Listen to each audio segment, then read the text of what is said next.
Around 3 years ago, researchers at Microsoft Research wanted to study how technology can improve learning outcomes in higher education. India is a great testbed to study this, given the scale and diversity of educational institutions, several of them with serious shortage of qualified teachers. So they built a blended learning platform where they combined online educational resources together with in-classroom education by teachers to improve the learning outcome.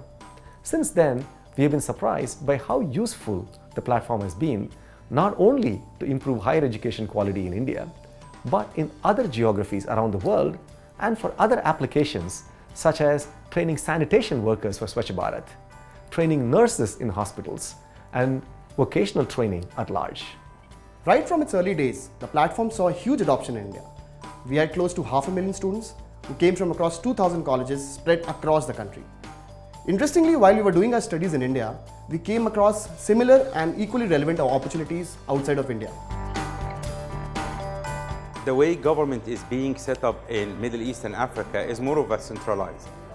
So as an example, Ministry of Education would be responsible for all the public schools in the country.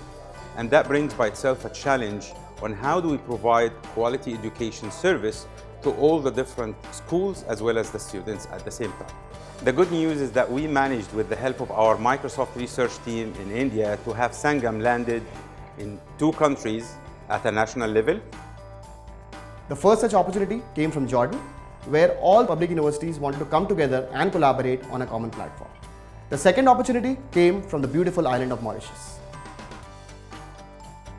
We were looking for a national level service that would connect educators, students and administrators on a single platform. With a cloud-based platform and its integration with Office 365, we can now leverage multiple productivity scenarios. The journey from authoring content to managing content and finally delivering that content is now seamless. Given our experiences in higher education in India, we wanted to experiment and see if the same platform could be used in other areas such as vocational training. We wanted to see if the same platform could be leveraged to train nurses in healthcare. The same platform could be used to train municipal workers who are part of Swachh Bharat Abhiyan. We partnered with Ministry of Urban Development to launch an e-learning platform to train municipal workers. And over the last few months, we have close to 300,000 enrollments with completion rates close to almost 80%.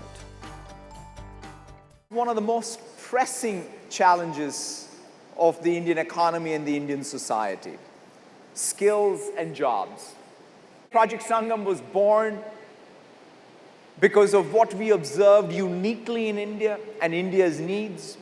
It is perhaps in fact, it is the first project that is now the coming together of LinkedIn and Microsoft, where we are building this cloud service with deep integration with LinkedIn so that we can start tackling that enormous challenge in front of us of how to provide every person in India the opportunity to skill themselves for the jobs that are going to be available. Skilling and unemployment are 2 of the key problems that governments across the world have been facing. We've talked to various countries in Africa, and we've seen a huge need for technology to come into play to address the skill gap that we're seeing in the workforce today. The platform that we have clearly enables us to address both of these things together, where we can have skilling partners come in and bring in their content onto this platform. And with our LinkedIn asset, which is also tied out to this platform, we can address the employment gap. Microsoft's vision has been to empower every person and every organization on the planet to achieve more, and Sangam is clearly a step in that direction.